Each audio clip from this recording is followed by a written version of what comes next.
It is L Exchange. Straight away, let's dive into the discussion for today, which is Binance, a crypto trading platform, announcing that beginning from March 8th, which is just Friday, 2 days away, it will halt all Naira transactions on its platform. Now, this is coming due to increased scrutiny by the APES regulatory body on the financial sector in Nigeria, which is the central bank, on the activities of Binance. Now, according to the central bank, about $262 billion have gone through Binance platform in the short period, and they are actually not traceable. But some other analysts, economists as well, and crypto experts have said that these are actually traceable. What is the real issue here? How will the halting of Naira transactions on Binance platform affect those who were trading on the platform?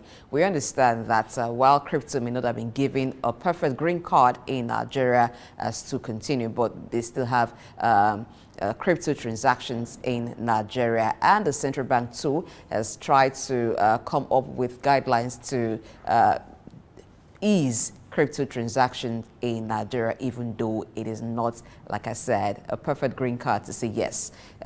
We open all platforms. Banks can actually receive, bank accounts can work with crypto accounts. There are still gray areas around that, but it is a fact that Nigeria has a lot of crypto transaction ongoing. How will this impact those who trade crypto? We'll find out in the course of the show. Before we bring in a guest, I need to ask, do you trade in crypto? Do you fear that Binance halting Naira transactions might affect you or some people you know?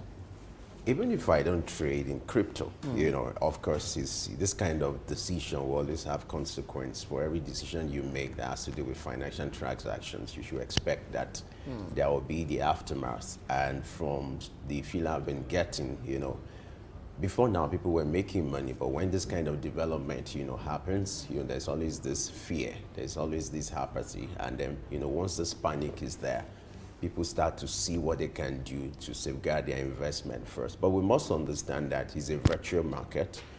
When you have this kind of virtual assets, interestingly, the CBN has maintained a position in Nigeria, which is the fact that it has not, like you said, the CBN has given advisory against, cryptocurrencies and its transactions, because it's a technological driven kind of market. It's software driven. So it's unlike the conventional market where you can easily regulate it. It's difficult to do that. And that's why the CBN has maintained that position. Now, what happened with Binance is a situation whereby, according to the accusations levied against them by the CBN, is the fact that the CBN claimed it has also led to distortion in the FX market, accusing them of engaging in manipulating FX rates and also currency manipulation. How that happens is a lot of Nigerians, a lot of young people in Nigeria, because you're tech savvy, you expect they engage in this kind of transactions. If you see the number of young people in Nigeria who do this kind of transaction, you'll be marveled, because it's something that inspires people. Now, the interesting thing, if you look at the exchange rate in recent times, because it's all about speculation, the crypto thing adds value when the exchange rate is high, and then you can make your speculation to look at the deduction between the local currency and the global currency. So the distortion that the activities of Binance has brought to that, according to the CBN, has been of concern, raising the fact that, according to the CBN, about $26 billion transaction has taken place, via that platform, and also accusing them of engaging in illicit fund transfer. So you wouldn't expect, or you wouldn't have expected the CBN to just fold its hands. And that's why it has taken the authority, with the big stick, to ensure that these activities are being regulated. But how it's going to work is, now that Binance has announced that its Nigerian Naira services is going to be, shut down by Friday. Now you see people who are, you call them user accounts. Some of them will have to, of course, like a filler that I got, the price has dropped, and so the price of some people are losing coin, crypto coin. So people will start losing money, and so what that happens is you start people selling, and the impact of that is there will be instability in that market. people will start speculating in a manner that it will bring distortion to the market. So it's important this is done. Now, generally, it's a challenge for Nigerians because there's no proper regulation as regards crypto, and that's a challenge. But it cannot be regulated because it's a global market. It's not peculiar to Nigeria. All right, Alanta, I guess, is ready for us. Let's see what he will have to say, and how he's going to react to this. We're being joined by Andrew Ogbeh, who is a data analyst. He's going to share his opinion as regards this development. Andrew, glad you have you join us on NXT this morning. Thank you very much. Thank you for having me this morning. Such an exciting morning. It's good to be here once again. Good to see you. It's been a while. Now, let's look at the subject matter. Yeah, actually. For not good reasons anyway. Binance has been in the news for days now. Let's go back to the roots of this crisis. The CBN has accused Binance of engaging in FX manipulation, talking about the currency rate in the last few months. What do you make of these accusations first? Let's have your reaction to these. And before we look at the decision being made by Binance itself. So let's start with the accusations levied by the CBN against Binance. What's your take on that? Okay, I think the CBN is doing everything they can to protect the devaluation of the Naira, which is a responsible thing to do for any government, right? To protect the devaluation of its currency. Now, with whether Binance is helping to do this is what has yet to be proven yet, right? The CBN has taken a step in the right direction. Of course, these are allegations as it stands right now. If the matter gets to court, then the central bank would, I believe, which they have their own evidences, will prove if this is true. And I believe Binance will be fined for it if that is the case, right? But I think the Binance earlier came up with a circular saying that they were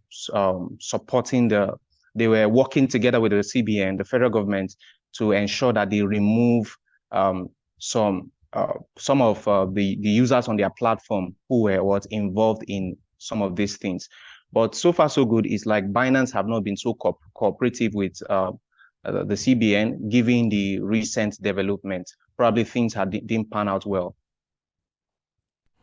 Okay, so now that Binance is going straight up to halt Naira transactions on its platform, what are the likely implications of this? Okay, yes, there are implications because Binance is the largest cryptocurrency exchange platform in the world. And of course, that also means it's the largest cryptocurrency exchange that Nigerians use. Okay, so there are implications. What it means is that you will no longer be able to, Nigerians will no longer be able to exchange their Naira on the Binance platform. They will not be able to deposit Naira or withdraw Naira from the Binance platform. Of course, which means there are going to be limitations. The funds that goes into the crypto market we're going to experience a downtime, right? Because the funds that are going to go into the crypto market coming from Nigeria will no longer be as seamless as it used to be. Probably, I don't know how the issue will develop, if there will be other development, but Binance have had similar issues with other countries, even in the US. They've had similar issues like this. So we hope to see probably what the event will become in the coming days, right? But from what Binance has stated right now, Naira deposit and Naira withdrawal will not be available, which will impact, first of all, it impacts the fate of the people in using the platform. A lot of people will be discouraged about cryptocurrency and getting into the crypto market. And the limitations will also deter some people because the ease of transaction is one of the things that makes people transact in cryptocurrency. So that ease will no longer be there, or that ease has been taken away because of Binance, right? So people won't, the volume of funds we see going into the crypto market may reduce to some extent. Now, there's this argument, going back and forth about the fact that Binance is not licensed to operate in Nigeria. How did we get to this level? And what would be the takeaway for Nigeria looking at this development? Okay, for me, I think it's quite too late to say that Binance is not licensed in Nigeria. Now, in the first place, Binance has been operating in Nigeria for so many years now. So I don't think that is totally valid. If Binance was not registered in Nigeria, then who gave them the right to operate in the first place? We need to figure out that who gave them the right to operate in the first place. Now, the reason we are seeing this right now is because we've seen almost like the free fall of Naira in the past few months. So that is why we are now having issues of, is Binance registered in Nigeria or not? But if you remember earlier on, the central government, the federal government through the CBN released a circular saying that virtual assets, commercial banks can begin to trade accounts for virtual asset service providers. So, and they stated the guidelines, the requirements for registration for different virtual asset service providers. Of course, which Binance falls in that category. So the question will be that, was Binance ever registered? If they were not registered, who allowed them to operate in Nigeria in the first place? I think whoever allowed them to operate in Nigeria in the first place without registration needs to be brought to book. And we can't just come up right now and say Binance was not registered. Now, okay, let's say it's not registered truly. I think the central government is taking the step in the right direction to see that things are done in the proper way. But I think this is only coming up because of the recent free fall of the Naira. All right, let's look at the activities of Binance itself. You mentioned earlier that they've had similar issue in the US, but that's not the only country where Binance has had issues with the regulatory authorities. It also had that issue in the UK. So with Nigeria is about the third country that is flagging Binance for perceived non-compliance issues and some issues around money laundering and the likes. So what is it about Binance that gives them, that gives that look like there's something here that isn't right? Okay, for Binance, you see the CEO, the former CEO right now of Binance in the person of CZ, he on by the US government, okay? And I think the matter is still in court. If he's found guilty, he's going to pay a fine, I think so. So I think Binance by itself has had these issues over and over and over and over again with several governments of different nations. I think there must be something, because there's no smoke without fire. If this has been consistent in different countries, not just Nigeria, it means there's something that Binance is not doing right, and there's something Binance may probably not be saying right to the public yet.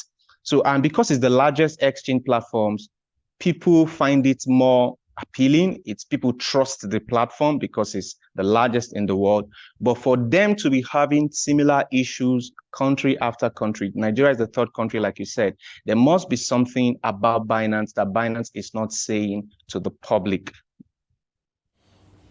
All right. I would like you to give us a picture of the level of destruction that might likely be brought to the market, the crypto market, looking at this development, the decision to halt its Naira services starting from Friday. Give us an idea or a picture of the level of destruction that might come to the crypto market in the next few days. Okay, the distortion, I would like to say Nigeria is just one of the countries, okay? Even with the regulation, we've seen Bitcoin soar to its previous all-time high, even with what is happening right now.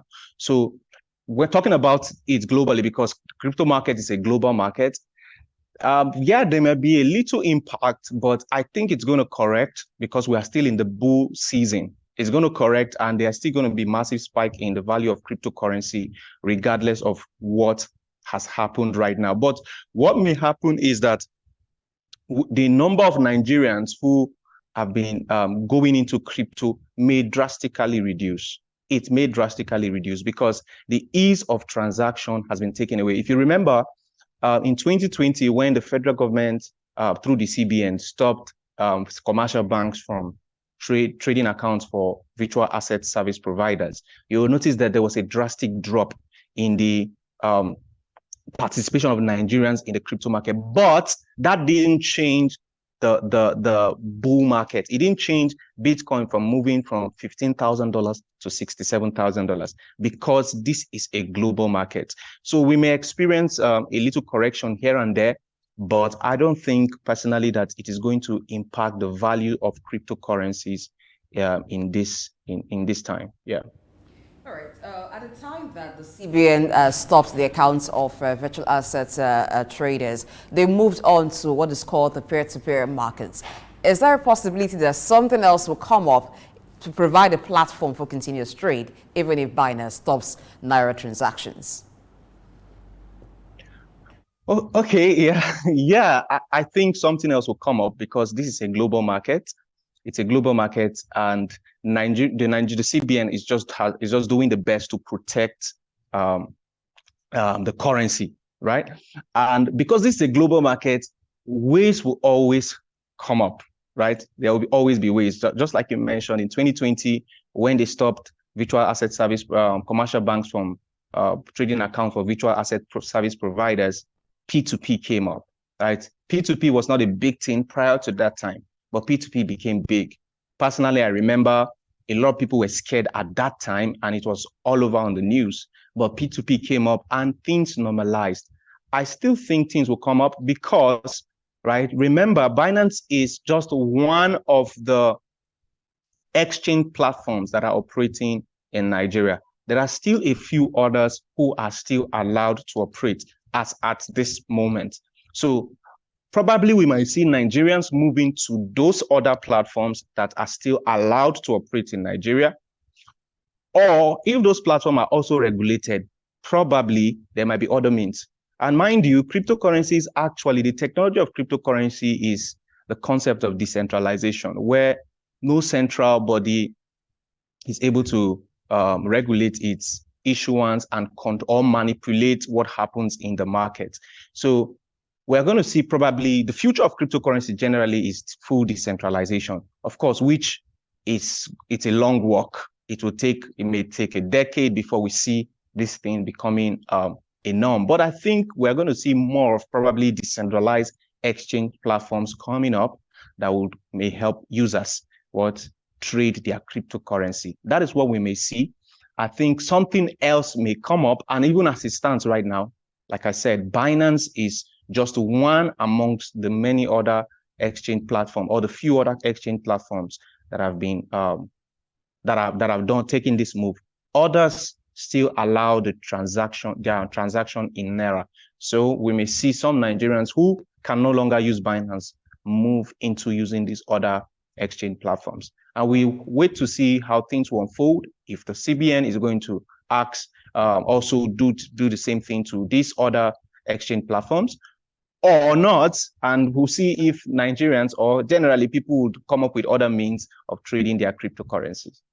The decentralized nature of the crypto market, do you think is one of the reasons why financial regulatory authorities in several countries are uncomfortable with the operations or with the trading of crypto, and they get uncomfortable as well with platforms that offer the exchange?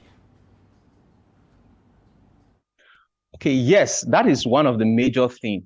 It's like you live in your house and a burglar wants to come in to take away your goods. You have to fight against it. Now, decentralization is actually coming to take away centralization. And I think the government is doing all it can, right? It's doing its best. If I was in government, I would take similar steps and take similar decisions, right? Because I'm trying to protect the currency of my country. I'm trying to protect against decentralization, because in as much as decentralization has its benefits, well, we need to also note that states that it has its demerits, okay, which is what the central government, the central bank is trying to protect against. Now, but you see, one thing, if you are a student of history, you know that evolution, right? It's something that is here to stay. Change is something that is permanent. It may not happen now. There may be tussle, there may be quarrels, there may be fights, right? There may be things like this where we are seeing right now, but eventually things will align. I believe that in the coming days, governments of different nations will find ways to coexist, probably a cohabitation between decentralization and centralization. And governments will find ways to regulate this platform. And one of the ways that this can be done is just because we haven't gotten it right yet, is even through centralized exchange platforms, right? Because one of the ways cryptocurrencies can be regulated or cryptocurrencies can be taxed is in the exchange process, changing them to local currencies. And this is done through centralized exchange platforms. It's just that these centralized exchange platforms have not been regulated well so far, right? So using centralized exchange platforms, cryptocurrency transaction can be taxed and can be monitored because everyone on a cryptocurrency exchange platform is meant to do a KYC, right?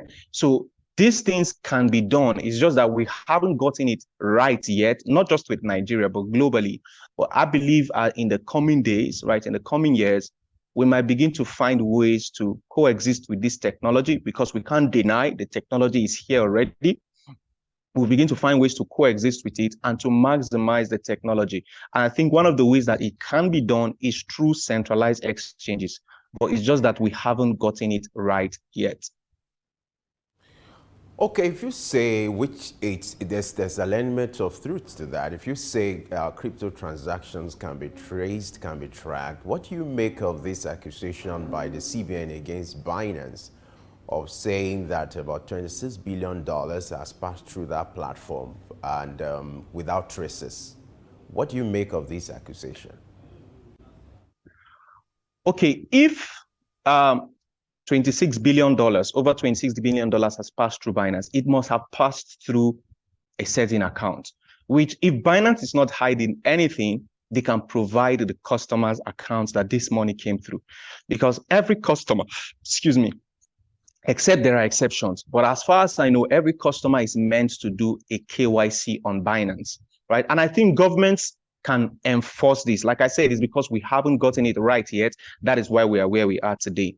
But if we got it right earlier and we were monitoring the KYC, whatever that is going on on these apps, now we can monitor the transactions that come into different accounts. And if Binance is not hiding anything, I think Binance should come out playing with the records of those transactions because it can be traced to the individual wallets that this money came in through.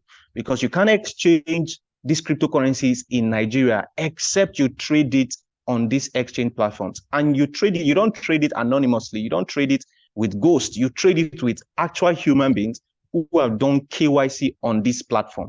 And I think going forward, governments should have access to some of the records of this KYC so that if there are transactions if there are illicit transactions, it can be flagged through the platforms. Now, to the allegation of Binance distorting the Forex market, do you find that credible? Because even in 2023, APCON had called on the Central Bank of Nigeria to stop Binance. So this call has been coming long time. Do you find it credible? Okay, yes, I would say a yes and a no. Yes, in the sense that, of course, because Binance is a large exchange platform, and a lot of people, one of the ways to access dollars, do it through cryptocurrency right now. So, of course, if foreign currency is coming into your country, it's going to devalue your Naira. But no, on the other hand, that Binance is not the only problem of the Naira, because even after what has happened right now, we haven't seen the Naira correct to probably trade for 800 Naira to $1. I am waiting to see that, and I'm hoping that that will be. But as it stands now, what we saw the Naira move from, I think, about 1,900 to 1,500 Naira. Now, of course, that is a growth in a positive direction. But I am in doubt that we will see the Naira coming back to probably 800 Naira, because Binance is not the only influence on our currency. There are several, these things are economic in nature. There are several reasons why our currency is where it is. And I don't think that's what we're discussing today. But with regards to whether Binance has impacted this, yes, cryptocurrencies generally have impacted this. But we need to find out how are other currencies doing in the world. Now, there are nations where cryptocurrencies are still being transacted. Even in the US, there are platforms that allow for cryptocurrency exchange. How are they doing it? And why is their currency still the way it is? Those are the questions we need to begin to ask, so that we don't only just try to treat the issue from the fruits, but we treat it from the roots. Now, what kind of strategy, looking at this development, for Nigerians who have users accounts with Binance, what kind of strategy do you think they can deploy at this time to mitigate the effect of this development? And what will be your adversary for them, your counsel for Nigerians who have users accounts with Binance? Okay, generally, one of the things that with cryptocurrency generally, I personally strongly advise against keeping a bulk of your assets on centralized exchanges. I see centralized exchanges as a marketplace. It's more like going to the market to buy goods and leaving those goods in the market. Nobody does that. You buy them and take them home. Why? Because we've seen, not just in the case of Binance, we saw FTX go down in front of our eyes, right? Go down to zero, and people lost hugely, heavily on this, on their investment on these platforms. We've seen that, I think, with also, I think, Patricia in Nigeria. Things has happened with several centralized exchange.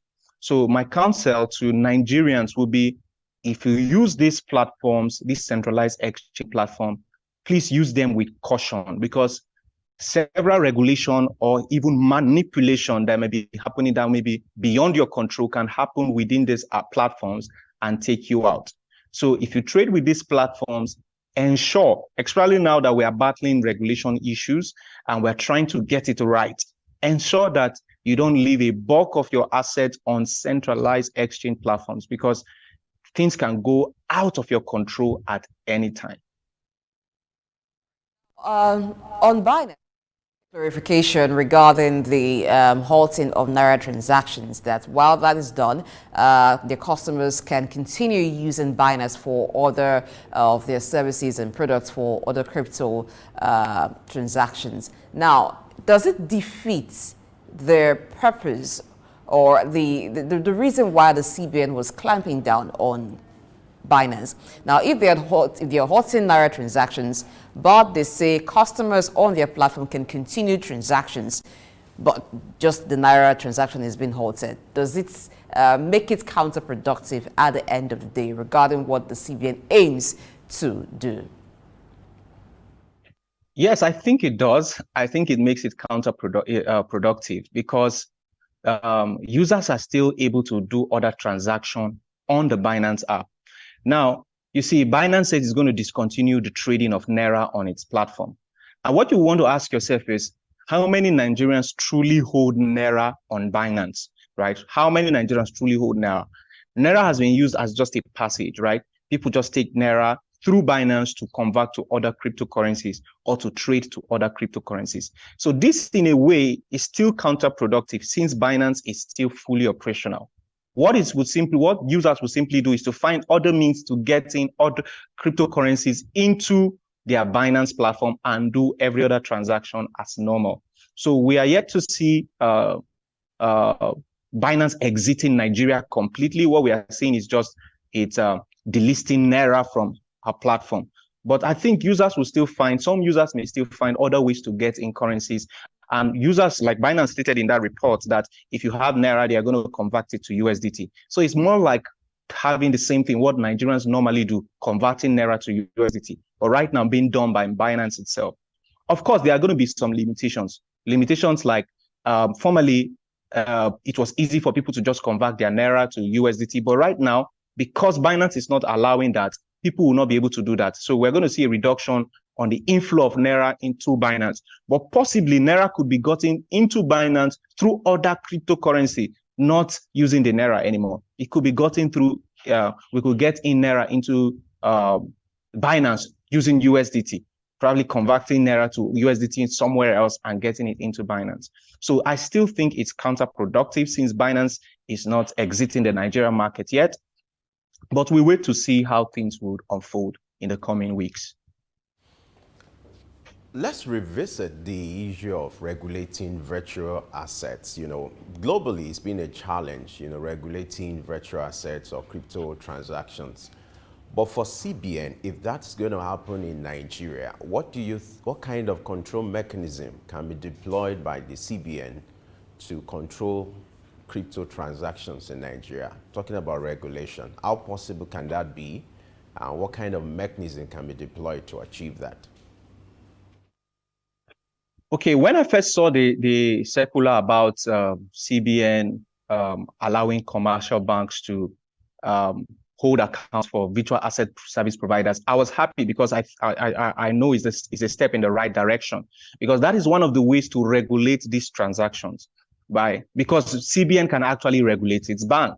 So if you cannot, in quote, regulate cryptocurrency transaction, you can regulate how it is being converted to your local currency or how it's being used in your own country, using this means virtual asset service providers and every other means that cryptocurrency is being converted to Naira in your nation, in Nigeria specifically. So I'm thinking that is a step in the right direction. What needs to be done is to ensure that the regulations are strictly followed, as stated in that circular. Regulations on KYC, regulation on fraudulent transactions, everything that's been stated there should be carefully followed. I believe if it is carefully followed as it is stated, we will see some regulation, and even the fraudulent people in the cryptocurrency space will be deterred because they know now that they are being watched. So they'll be deterred with wanting to do the activities, and even virtual asset service providers with intent to, with fraudulent intent, will not receive such, will not get the access to the market anymore because these regulations are being followed. I think if we get it right from that end, I think it's a step in the right direction. All right, let me take you back to what you said about alternative means created for all the users on Binance platform, finding an alternative means to get Naira into Binance and be converting to USDT. Now, what Binance actually said when they announced that they'll be halting Naira transactions, they had said that from March 8th, any remaining Naira balances in users' Binance accounts will be automatically converted to Ether stablecoin. And they also talked about converting to USDT, but they said, please note that the conversion rate is calculated based on the average closing price of USDT to the Naira trading pair on Binance Spot in the last 7 days. Now, would this mean more money for Binance, maybe by the charges, or will they peg the USDT to the Naira on their platform? Because more persons want to convert now to USDT to be able to continue trading. Okay. I can't say it will be more money for Binance or more profit for Binance, because this conversion is going to take place on the 8th. From on the 8th, it's going to start from on the 8th. And I don't know what the value of the Naira to the dollar will be on that 8th before I would be able to say that. But I think Binance clearly stated that it was an average that was done within the last 7 days. The value of the Naira, the average of that was what was given. So Binance may be in profit or may be at a loss as at the time that this is being done, right? So, and what you will need to also ask yourself is, how many Nigerians truly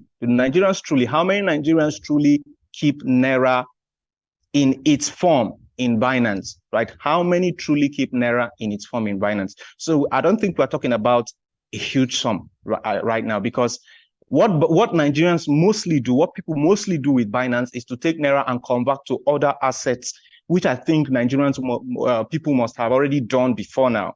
What Binance may be converting to USDT may not be so significant, even on starting from on the 8th. That is the case. Doesn't mean the regulation of the CBN is coming late. Should there have been a different approach? Should this have come earlier than now? Yes, I think it should have come earlier than now. I think that, like I said earlier, who allowed Binance, who gave Binance who made Binance legal to operate in Nigeria, right? Those are questions we need to be asking right now. Who gave them the license to operate in Nigeria? Now, what were the guidelines? What were the regulations that they were supposed to follow in operating in Nigeria? These are the things we're supposed to be asking, because what we're doing is just treating the fruit and not addressing it from the root. These are the things we need to be checking. If not, we'll make the same mistake with other exchange platforms. Because what this will do is that this will embolden other exchange platforms. Other exchange platforms will become stronger because their major competitor, right, their number one competitor has been taken out of the market or is exiting the market. So they become bolder. Now, if we don't get it right from the root with these other exchange platforms, I think we'll still have the same issue over and over and over again. So this should be treated from the root, from the point of regulation. It should be treated from the point of registration, rather, getting these companies, these platforms into the country. There should be some level of restriction, level of this is what we should see. There should be regulations to all these things in their registration process. And if any platform violates this, that is when they should be sanctioned. I think this is coming late, but it is better late than never, in my opinion. So I think the CBN is doing something in the right direction. Yeah. All right, let's wrap up with these. Now that you have this kind of drama playing out between the CBN, the Nigerian government, and Binance, what are other lessons for Nigeria in particular as regards handling of this crisis or this controversy between the government or CBN and Binance? What are other lessons for Nigeria? And then I would like you to also talk about the trends in the crypto market for anyone who wants to invest now. What should be the narrative? What kind of crypto can they invest in? Okay, talking about lessons for Nigeria, I think one of the lessons that I've stated earlier is to ensure that there are some regulations are strictly followed upon registration of these platforms in Nigeria. These regulations should be strictly followed.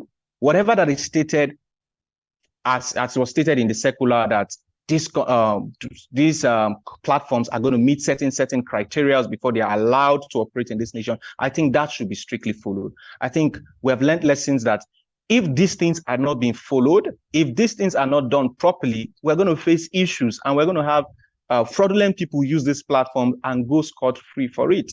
Now, so these are lessons we have learned, and I think going forward, the CBN through the federal government is going to do so much more in this regard. We're not just going to see platform being allowed to operate for years, milking out billions of dollars from Nigeria without proper regulation. I think this is a lesson we have learned, and going forward, I want to believe that this will not happen again. That before platforms like this are allowed to operate in Nigeria, they must have properly done all their checks. And even if fraudulent activities happen on this platform, it will now be easy to monitor. That won't be the time we're asking them to submit something that they are refusing to, and the rest. I believe if it is done rightly, we would have access to every data. The federal government will have access to every data that is required on these platforms. Then, talking about the trends in the cryptocurrency market, it seems as though we have entered into the bull season already, even before the Bitcoin halving that is scheduled for April, because we've seen Bitcoin hit its former all-time high, its last all-time high of $67,000. Even though I still think that this is an artificial pump, we may not be in it fully yet. It's still an artificial pump because I still think the market will undergo a correction and we may experience a dip. So there may be some height of volatility this period. So I want to advise that be careful with the market, right? Don't be too greedy, right? When others are greedy, please be fearful. When others are greedy, be fearful. Don't be too greedy and throw all your eggs in one basket. What I advise people to do, if you must invest in cryptocurrency because it's a highly volatile market, diversify your portfolio. Don't have all your assets or all your eggs in one basket. Diversify your portfolio and look into altcoins, right, that are still probably relatively cheap with strong communities and utility and predictions around them, right? Diversify your portfolio. Don't invest what you cannot afford to lose should the market go against you. But right now, I still think the market will undergo a correction, and possibly in mid-April or so, we might now start seeing some spike in the market. And if Bitcoin breaks through this resistance, I think the resistance of $70,000, I think we might have entered into the bull market if it breaks that resistance. I was thinking it's going to break it, but it's done a correction down to $60,000, and it may possibly go lower the more. So monitor the market and get in at the right time, and also plan to exit at the right time. Don't be too greedy. Once you earn some profit and you think you're okay, exit the market, manage your risk. And something else people can do is you can do dollar cost averaging. You can get into the market at different intervals, right? Don't get into the market at the same time. Get into the market at different intervals. You can decide that you are getting into the market with certain amount over a specific period of time. If you do that, you may not be at a loss no matter how the market goes. Thank you very much for having me. Okay, Femi, before you run off, I just wanted to respond to this on the the stand of the CBN that the $26 billion dollars that has passed through Binance over a year, that they cannot verify those accounts or verify how the identity of those to whom those money belong to. Right, but Binance also said that identifying verification requires information that can be used to, of course, verify your identity, like a valid ID card, utility bills containing your home address or passport. And they see that all that data is stored in a blockchain that also contains the transaction value, the block number, and a transaction hash that is similar to a receipt. And they say these are things that they can be assessed publicly. Is this true? Because there is also an argument that CBN can actually verify the identities of those involved in that transaction. Do you think this is true? Now, if the CBN can, without Binance, verify the identity of these transactions, I don't think the CBN will be coming from the angle it is coming from, right? Probably they would have just taking down Binance and gone after these people. But for the CBN to be going after asking Binance to provide this, right, it means there are some level of restriction to the identity of these people, the identity of these accounts. So I don't think Binance is being completely truthful here, right? I think probably there may be some things that Binance is still holding or still holding back on, and the CBN have been pressing to get this information out of Binance. What we may see may be a legal tussle. We may see the case going back and forth in court. And if Binance is found guilty, I know they will pay heavily for it. But whatever allegations the CBN has made, I believe they will be able to substantiate it with evidence backing it up in court if this case gets to court. Thank you very much, Andrew Ogbeh, data analyst, for talking with us this morning on the Binance halting Naira transactions on its platform amid the CBN's scrutiny of its operations. We thank you so much for your time. Thank you for having me. Blessings. Early exchange, shaping policy, advancing development.